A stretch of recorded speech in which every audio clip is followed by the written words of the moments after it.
Council. Welcome. Thank you, Mr. Chairman, Ranking Member Thune, and other members of the committee for allowing me to testify today. ACC and our member companies would particularly like to thank you, Mr. Rockefeller and Mr. Thune, for your introduction of the Surface Transportation Board Reauthorization Act of 2014. We would agree in your assessment that it is a very good bill because it does address numerous longstanding issues with the STB and will help make freight rail service more competitive and more reliable. The Americans' business of chemistry is the second larger customer of their U.S. rail freight system.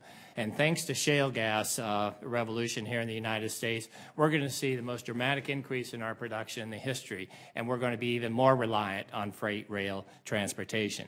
And to succeed, we need efficient rail service, we need competitive shipping rates, and we need, importantly, a timely, effective, and an equitable way to resolve disputes between freight rail shippers, companies and shippers. And we would acknowledge that the Staggers Act of 1990 has been successful in many ways. And ACC and our member companies have no interest in re-regulating the rail industry. But it is time to acknowledge that the freight rail service landscape has changed dramatically in the 34 years since the adoption of the Staggers Act. For example, the consolidation among Class I railroads has left only 7 in operation today, with 4 rail companies controlling almost 90% of all shipments. Today, more than 3/4 of U.S. rail stations are served by only one rail company. And unlike the 1980s, when many railroads were grappling with bankruptcy, today's railroads are in a strong financial position. And the consolidations are correlated to significant increase in rail rates. Rates increased more than 93% between 2002 and 2012, 3 times the rate of inflation. And a recent study that we conducted found that in 2011, 57% of all rates exceeded the 180% recoverable variable cost, which is an important number because that is the number that STB uses to determine whether or not there's legitimate cause to consider if these rates are excessive. And even more importantly is that what we also found in 2011 is 37% of all chemical shipments were 300% of the RVC.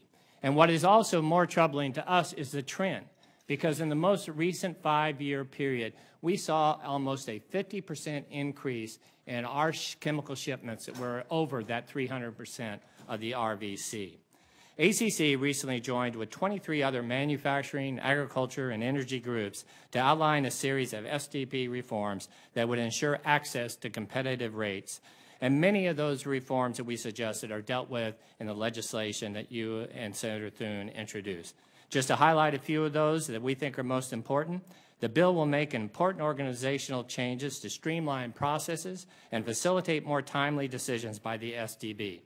The board itself estimates that a standalone cost challenge today takes 3.5 years to complete and can cost over $5 million. That's a financial barrier to resolution. The legislation requires a review of rate bundling practices. And why this is important is because railroads often group tariff rates with lower tariff rates in a single contract. Because non-tariff rates cannot be challenged, shippers are faced with a catch-22 as they must accept higher tariff rates on all the contract routes in order to challenge the rates on those routes that they find excessive. The legislation would provide STB with guidance that current revenue adequacy and standalone cost rules need review and possible revision. Both rules are based on the outdated notion that rail carriers are financially strapped. Yet by nearly all economic measures, today's rail carriers are financially stable.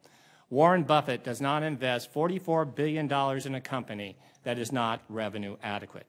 Yet current STB policies stack the deck against shippers' ability to successfully challenge rates even when they have exceeded 900% of the RVC. Even the economist who developed the economic basis for the standalone cost rule has recently stated it has no economic viability today. The legislation calls on STB to proceed with competitive switching rulemaking. Shippers would then have access to competing quotes and service from other railroads which are a short distance from the point of shipment. The bill requires that STB develop a new arbitration program and raise the caps on damages, and we are confident that an effective arbitration alternative will drive carriers and shippers to equitably resolve rate disputes. These reforms will foster a healthy, efficient, and affordable freight rail system, which is in the interest of both rail companies and shippers. We thank you for your leadership and look forward to working with you and our transportation partners to advance the STB Reauthorization Act of 2014. Thank you, sir.